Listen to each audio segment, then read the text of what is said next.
आदरणीय मेरे प्रिय दोस्तों और भक्तों, पिछले वृत्तांत में गीता प्रबोधिनी के दूसरे अध्याय में भगवान श्री कृष्ण के बारे में वर्णन कर रहे थे कि श्री कृष्ण अर्जुन को किस तरह समझा रहे हैं। दोस्तों, इसकी व्याख्या यह थी कि यदि साधक की रुचि, विश्वास और योग्यता ज्ञान योग की नहीं है तो उसे कर्म योग का पालन करना चाहिए। कारण यह है कि ज्ञान योग और कर्म योग दोनों का फल एक ही है। गीता के 5वें अध्याय में चौथा और 5वां श्लोक का तात्पर्य यह है कि शरीरी के विवेक को महत्व देने से जो तत्व मिलता है वही तत्व शरीर द्वारा स्वधर्म यानी कि कर्तव्य कर्म शास्त्र धर्म के पालन का प्रकरण आरंभ करते हैं। अपने आप प्राप्त हुआ युद्ध खुला हुआ स्वर्ग का दरवाजा है। हे पृथानंदन, वे क्षत्रिय बड़े सुखी और भाग्यशाली हैं जिनको ऐसा युद्ध प्राप्त होता है। अगर अब तू यह धर्ममय युद्ध नहीं करेगा तो अपने धर्म और कीर्ति का त्याग करके पाप को प्राप्त होगा। दोस्तों, यह पिछले अध्याय में हमने भाग 1 में यह वृत्तांत यहाँ समाप्त किया था। आज इससे आगे भाग 2 में यह वृत्तांत आपको सुना रहा हूँ। दोस्तों, यह वृत्तांत भी लगभग 25-30 मिनट का होने वाला है। अतः आपसे विनती है कि बने रहिए इस वृत्तांत के अंत तक। भगवान कृष्ण अर्जुन को क्या बता रहे हैं। अकीर्तिं चापि भूतानि कथयिष्यन्ति ते व्ययाम संभावितस्य चाकीर्तिर्मन् रणादितिर्च्यते। और सब प्राणी भी तेरी सदा रहने वाली अपकीर्ति यानी कि अपयश का कथन अर्थात निंदा करेंगे।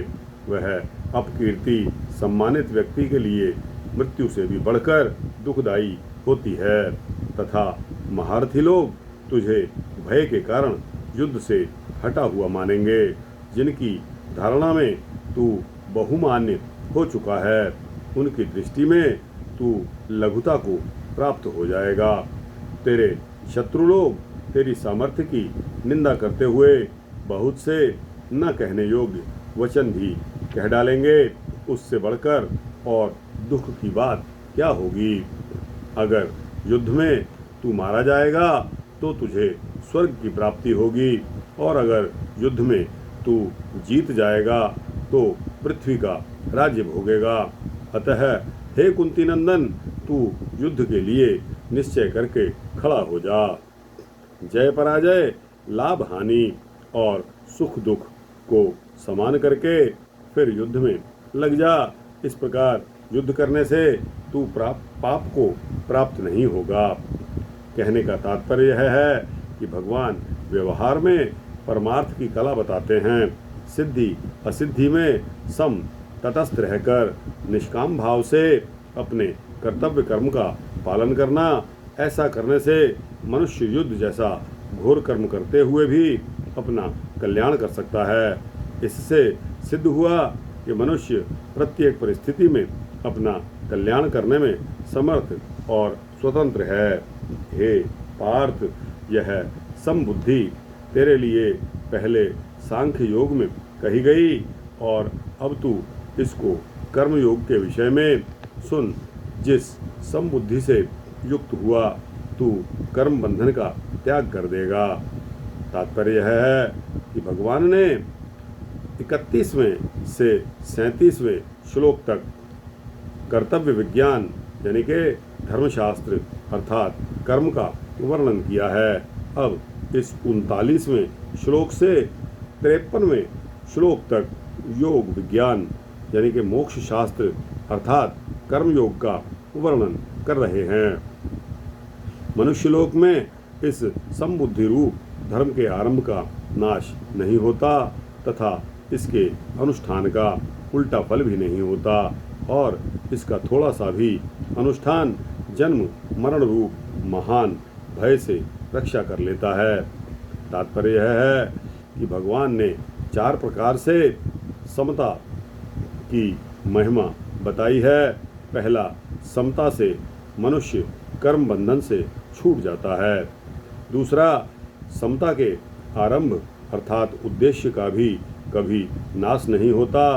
और तीसरा, समता के अनुष्ठान में यदि कोई भूल हो जाए तो उसका उल्टा फल नहीं होता। और चौथा, समता का थोड़ा सा भी भाव हो जाए तो वह कल्याण कर देता है। जीवन में थोड़ी सी भी समता आ जाए तो उसका नाश नहीं होता। भय कितना ही महान क्यों न हो, उसका नाश हो जाता है। असत को सत्ता तथा महत्ता देने से महान समता भी स्वल्प हो जाती है और स्वल्प भय भी महान हो जाता है। यदि हम असत को सत्ता तथा महत्ता न दें तो समता महान तथा भव्य स्वल्प नष्ट हो जाता है। हे कुरुनंदन, हे समबुद्धि की प्राप्ति के विषय में निश्चय वाली बुद्धि एक ही होती है। जिनका एक निश्चय नहीं है, ऐसे मनुष्यों की बुद्धियां अनंत और बहुत शाखाओं वाली ही होती हैं। मतलब कहने का यह है कि समता की प्राप्ति उसी को होती है जिसका उद्देश्य एक होता है। अनेक उद्देश्य कामना के कारण होते हैं। हे पृथानंदन, जो कामनाओं में तन्मय हो रहे हैं, स्वर्ग को ही श्रेष्ठ मानने वाले हैं, वेदों में कहे हुए सकाम कर्मों में प्रीति रखने वाले हैं, भोगों के सिवाय और कुछ है ही नहीं, ऐसा कहने वाले हैं, वे अविवेकी मनुष्य इस प्रकार की जिस पुष्पित दिखाऊ शोभा युक्त वाणी को कहा करते हैं, जो कि जन्म रूपी कर्म फल को देने वाली है तथा भोग और ऐश्वर्य की प्राप्ति के लिए बहुत सी क्रियाओं का वर्णन करने वाली है। उस पुष्पित वाणी से जिसका अंतःकरण हर लिया गया है अर्थात भोगों की तरफ खिंच गया है, और जो भोग तथा ऐश्वर्य में अत्यंत आसक्त है, उन मनुष्यों की परमात्मा में एक निश्चय वाली बुद्धि नहीं होती। व्याख्या इसके बारे में यह है कि भोग और ऐश्वर्य संग्रह इकट्ठा करना की आसक्ति कल्याण में मुख्य बाधक है। सांसारिक भोगों को भोगने तथा रुपयों आदि का संग्रह करने वाला मनुष्य अपने कल्याण का निश्चय भी नहीं कर सकता, फिर कल्याण करना तो दूर रहा।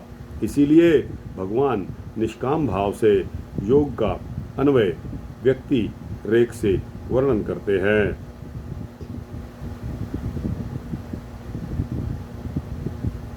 वेद तीनों गुणों के कार्य का ही वर्णन करने वाले हैं।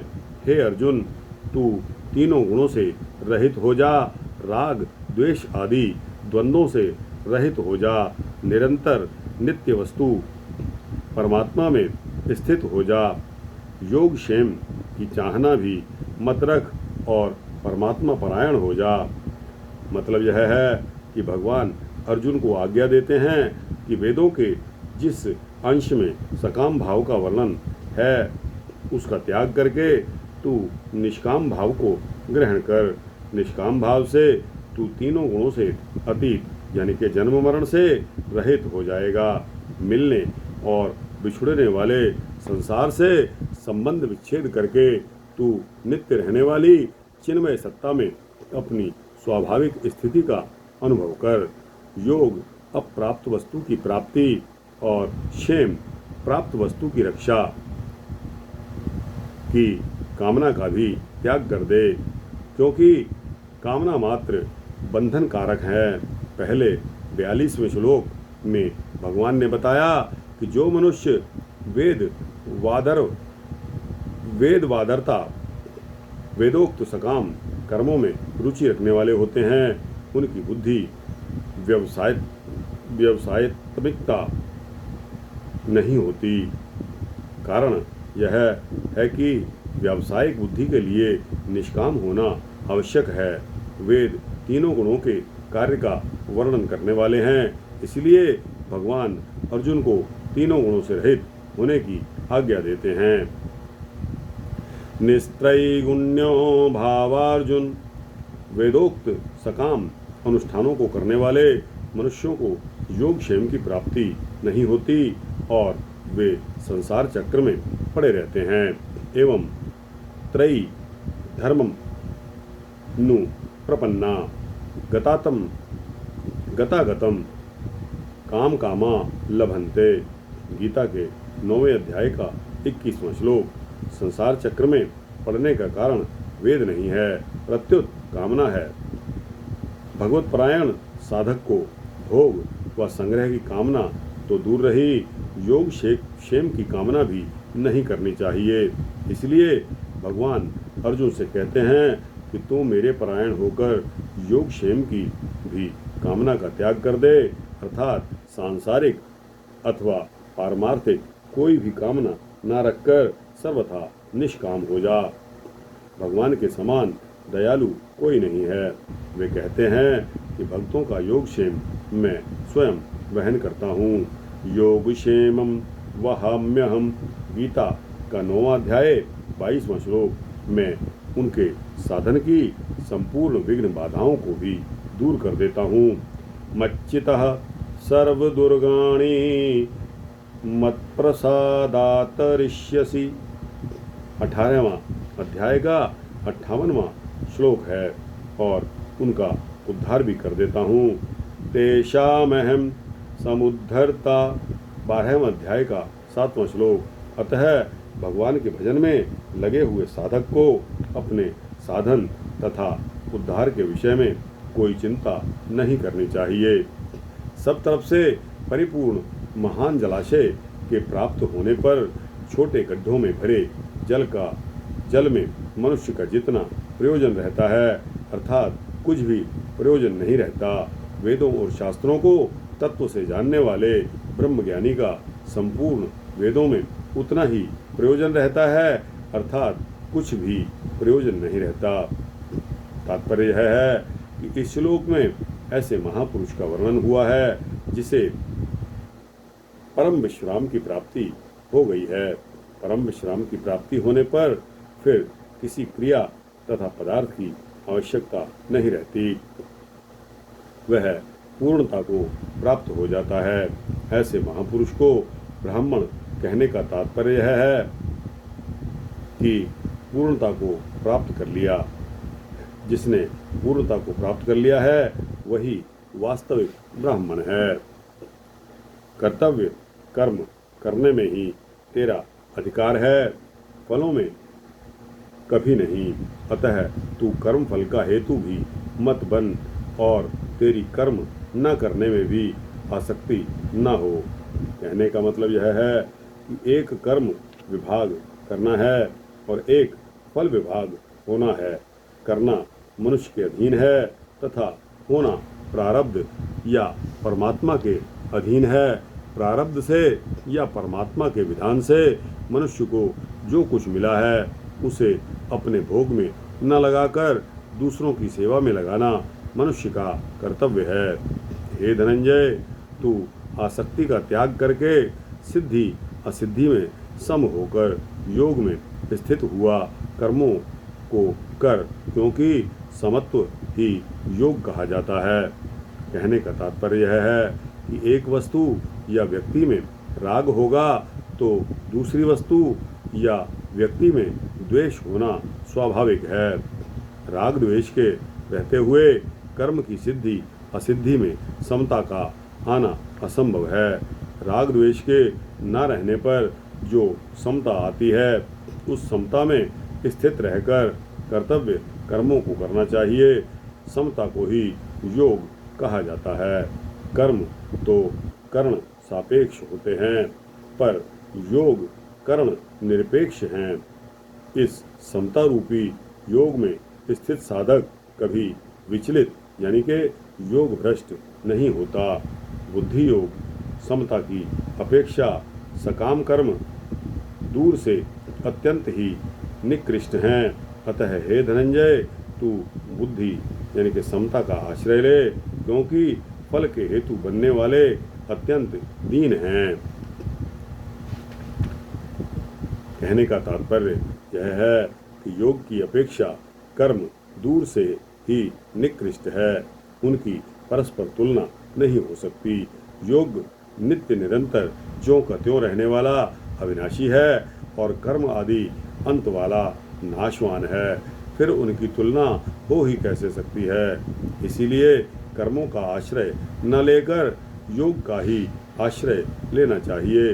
योग की प्राप्ति कर्मों के द्वारा नहीं होती, प्रत्युत कर्म तथा कर्म फल के साथ संबंध विच्छेद होने पर होती है।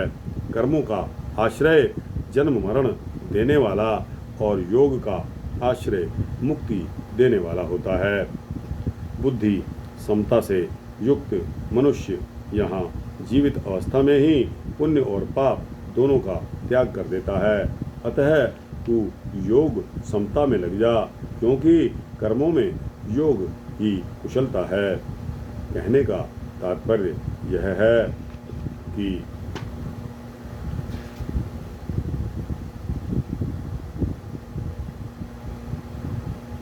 समता में स्थित मनुष्य जल में कमल की भांति संसार में रहते हुए भी पाप पुण्य दोनों से ही बंधता अर्थात मुक्त हो जाता है। यही जीवन मुक्ति है। पूर्व श्लोक में आया है कि योग की अपेक्षा कर्म दूर से ही निकृष्ट हैं, इसीलिए मनुष्य को समता में स्थित होकर कर्म करने चाहिए, अर्थात कर्म योग का आचरण करना चाहिए। महत्व योग समता का है, कर्मों का नहीं। कल्याण करने की शक्ति योग कर्म योग में है, कर्मों में नहीं। बुद्धि योग और बुद्धि योग ये तीनों ही शब्द गीता में कर्म योग के लिए आए हैं। कारण यह है कि समता युक्त बुद्धिमान साधक कर्मजन्य फल का अर्थात संसार मात्र का त्याग करके जन्म रूप बंधन से मुक्त होकर निर्विकार पद को प्राप्त हो जाते हैं।